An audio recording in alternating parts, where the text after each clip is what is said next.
चल झूठे, ये लाइन आपने भी बोली है और मैंने भी बोली है कई बार। दुनिया में कोई ऐसा इंसान नहीं है जिसने कभी झूठ नहीं बोला हो, मगर जब लगातार झूठ बोलते हैं तो उसको क्या बोलते हैं? इसको झूठ बोलने की बीमारी हो गई है। आपने अपने परिवार में भी देखा होगा, ऐसा हो नहीं सकता। सबके परिवार में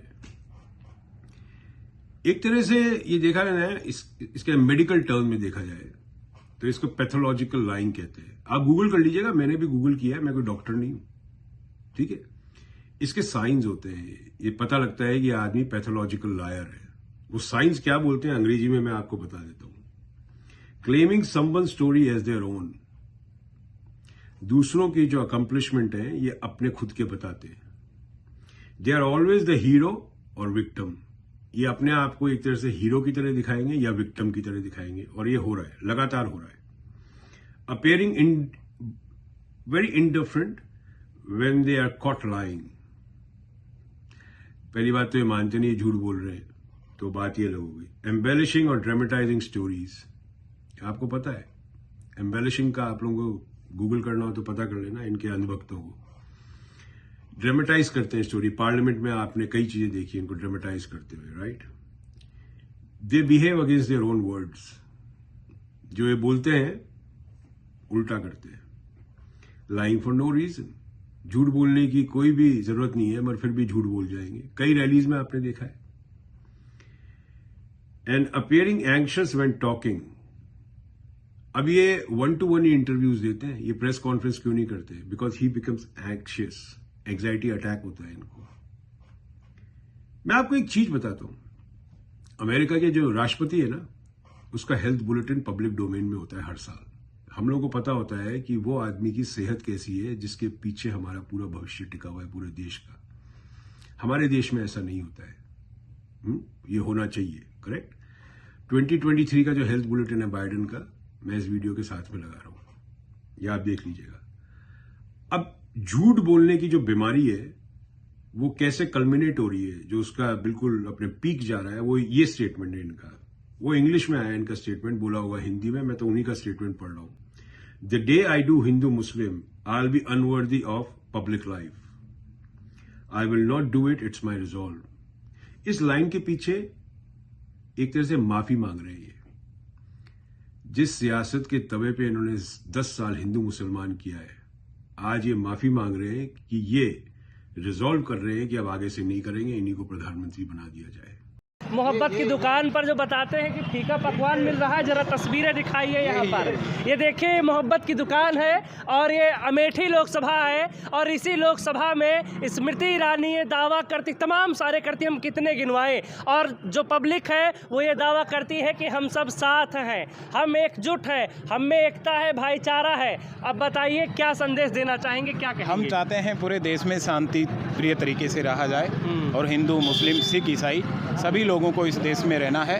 मजहब के नाम से इस देश को नहीं बांटा जाए, नहीं तो दोनों ही तरफ नुकसान होगा। क्या भारतीय जनता पार्टी हिंदू और मुसलमान को लड़ाने की कोशिश करती है, अलग अलग बांटने की कोशिश करती है? बिल्कुल बांटने की राजनीति करती है, उसके हम पक्ष में नहीं है। आपको राम से कोई दिक्कत? जी, राम से क्यों दिक्कत हो? वो तो एक राम राजा के लड़के थे और राम राज चलाते थे। आपको अल्लाह से कोई नाम पर देश को कोई लूट दिक्कत लिया। नहीं है, किसी को कोई दिक्कत नहीं।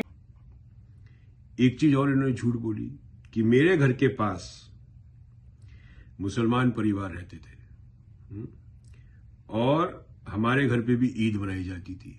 अब जो 10 साल से सोशल मीडिया इनका कर रहा है, 10 साल हो गए, हिंदू मुसलमान, वो किसकी शय पे कर रहा है? इन्हीं की तो शय पे कर रहा है। इनके कई नेता हिंदू मुसलमान कर चुके हैं। वो यति जो है ना, फ्रॉड, हिंदू महासभाएं चलाता है, वो हिंदू मुसलमान, ये किसी को रोकते भी नहीं है। तो वो जो मैंने आपको साइंस जो बताए थे ना पैथोलॉजिकल लाइंग के, उन्हीं 8-7 पॉइंट में से आपको ये पॉइंट भी मिल जाएगा, दोबारा देख लीजिएगा। It is very dangerous. मैं आज की तारीख में, चलिए सब छोड़ दीजिए, हम सब गलत, आप सही। मैं सिर्फ आप लोगों से एक चीज पूछना चाहता हूं, मोदी के परिवार वालों से, क्या आपको प्रधान सेवक की सेहत की चिंता नहीं है? या आप लोग भी उतने ही लालची हो जितनी लालच आपकी सियासत में भरी पड़ी है या नहीं है आपको चिंता? भाई हमारे घर के बुजुर्ग हों तो सबसे पहले घर के बुजुर्ग की चिंता करी जाती है। देखिए 2014 अक्टूबर में मेरा पहला वीडियो आया था, ठीक है।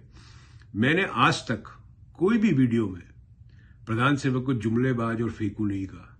माने मैं क्यों? क्योंकि मुझे पता था इनका लेवल और नीचे गिरेगा। अब ये तो लोग कहते हैं झूठों के सरदार हो गए। अब एक तरह से मोदी परिवार जहां लिखा जाता है वहां पे झूठों का परिवार लिख देना चाहिए, क्योंकि अगर आप झूठ का सहारा दे रहे हैं, झूठ को सहारा दे रहे हैं, तो आप भी झूठे। सही बात है या नहीं है? आप सोचिए, मैं अगर आपको गाली बोलनी है बोले, आपको नीचे जो कमेंट करना है करें, मुझे तो उनकी सेहत की चिंता है, क्योंकि सनातन धर्म में कहा है बड़े बुजुर्गों की आपको उनका आदर सम्मान और उनका रख रखाव जो होता है, उनकी सेहत का भी ध्यान रखना चाहिए। हमारे घर में भी तो रखते हैं सब, आप भी तो रखते होंगे अपने आपके पिताजी का, अपनी माँ का, अपने बड़े भाई का। रखते नहीं रखते? अगर नहीं रखते तो जाने दो, फिर there is no problem, you know. But पहले ये देश के बुजुर्ग है, उसके बाद में ये प्रचारक है, उसके बाद में प्रधानमंत्री है। तो सबसे पहले क्या हुए? देश के बुजुर्ग। तो अपने को वहीं तक बात करनी है। बड़ी हैरत होती है मुझे देख के कि इनको इतनी बड़ी बीमारी लग चुकी है और आप लोगों को किसी को भी चिंता नहीं है इस बात की। मैं बीजेपी के जो नेता हैं दूसरे, आप मुझे दिल पे हाथ रख के अपने मन की बात बताइए कि आपको लगता है पिछले 1.5-2 महीने से, 3 महीने से, 4 महीने से the prime minister is behaving normal? Do you really think so? अगर आपको लगता है ऐसा, तो एक बात मैं बता दूं बच्चों, कि आप लोगों की दुकान भी इन्हीं के भरोसे चल रही है, इसलिए आप उनको कुछ बोल नहीं रहे हो, है ना? क्योंकि अगर आपने कुछ बोला तो वो गुस्सा हो जाएंगे, वो गुस्सा हो जाएंगे तो आपकी टिकट कट जाएगी। मगर आप में से आज तक किसी ने उनसे पूछा कि आप इतना झूठ क्यों बोल रहे हो? आप लोगों ने नहीं पूछा। इसका मतलब कि आप लोगों की दुकानें उन्हीं के नाम से चल रही है। तभी तो आप लोगों ने एक नारा भी दिया था, मोदी है तो मुमकिन है, क्योंकि आपकी तो कोई हैसियत है नहीं। इसका मतलब तो ये हुआ सारी रैलीज में वो जाए, आपका प्रचार वो करे, बाहर का काम भी वो करे, देश भी वो चलाए। तो आप क्या कर रहे हो कैबिनेट में बैठ के? आप क्या कर रहे हो अपनी पार्टी में बैठ के? आप क्या कर रहे हो मोदी के परिवार में बैठ के? आप जैसों को तो मोदी के परिवार से बाहर निकाल देना चाहिए। आप लोग लिखो इसके नीचे, जितनी गालियां लिखनी है लिखो, कोई चिंता नहीं है। मुझे चिंता है उनकी सेहत की, क्योंकि वो हमारे देश के बड़े बुजुर्ग हैं। बाद में वो प्रचारक है, बाद में वो प्रधानमंत्री है, मगर पहले वो देश के बड़े बुजुर्ग हैं। और सनातन धर्म में क्या कहा है, ये अपने माता पिताजी से जाके पूछ लेना। उनसे पूछना अपने माता पिताजी से, मैं तेरी चिंता नहीं करता, मुझे कोई चिंता नहीं है तेरी, मुझे तो मोदी जी की चिंता है। कान के नीचे अगर 2 लपड़ ही सीध कर देना आपके, जो सुन रहा है मेरी बात, तो मेरा नाम बदल देना, समझे आप? तो भैया साइंस ऑफ पैथोलॉजिकल लायर मैंने बता दिए, आप गूगल करके देख लेना। ये एक कंपल्सिव लाइंग हैबिट होती है और इनको खुद पता नहीं चलता है ऐसे लोगों को कि वो झूठ बोल रहे हैं, क्योंकि उनको झूठ का सहारा देने वाले 30% बैठे हैं, 30-35 करोड़ लोग। तो इसका मतलब ये हुआ कि आप ही उनके सबसे बड़े दुश्मन हैं। आज की तारीख में मोदी जी का परिवार ही मोदी जी का सबसे बड़ा दुश्मन साबित हो चुका है, क्योंकि आपको उनकी सेहत की कोई चिंता नहीं है। और रही मेडिकल बुलेटिन की बात, वो मैं यहाँ लगा रहा हूँ, वो देख लीजिएगा, गूगल कर लीजिएगा। व्हाइट हाउस का मेडिकल बुलेटिन रिलीज होता ही नहीं होता हर साल का, प्रेसिडेंट ऑफ अमेरिका का। थोड़ा सा दिमाग लगाइए, गोबर हटाइए। बहुत सियासत घुस गई है आप लोगों के दिमाग के अंदर। आप लोगों को दूसरे की चिंता भी नहीं है, बेचारा मरे जिए जो करे, कोई चिंता नहीं है। एक बात बताइए, अटल जी प्रधानमंत्री थे, अटल जी की भी जो देहांत हुआ था कैसे हुआ था? कभी आया मेडिकल बुलेटिन बाहर? नहीं आया। कितने नेता आज की तारीख में भारतीय जनता पार्टी के ऐसे नेताओं की डेथ हुई है जो कि यंग थे, कभी आया मेडिकल बुलेटिन बाहर? अरुण जेटली जी, सुषमा जी, मनोहर पर्रिकर जी, कभी आया इन लोगों को बुलेटिन बाहर?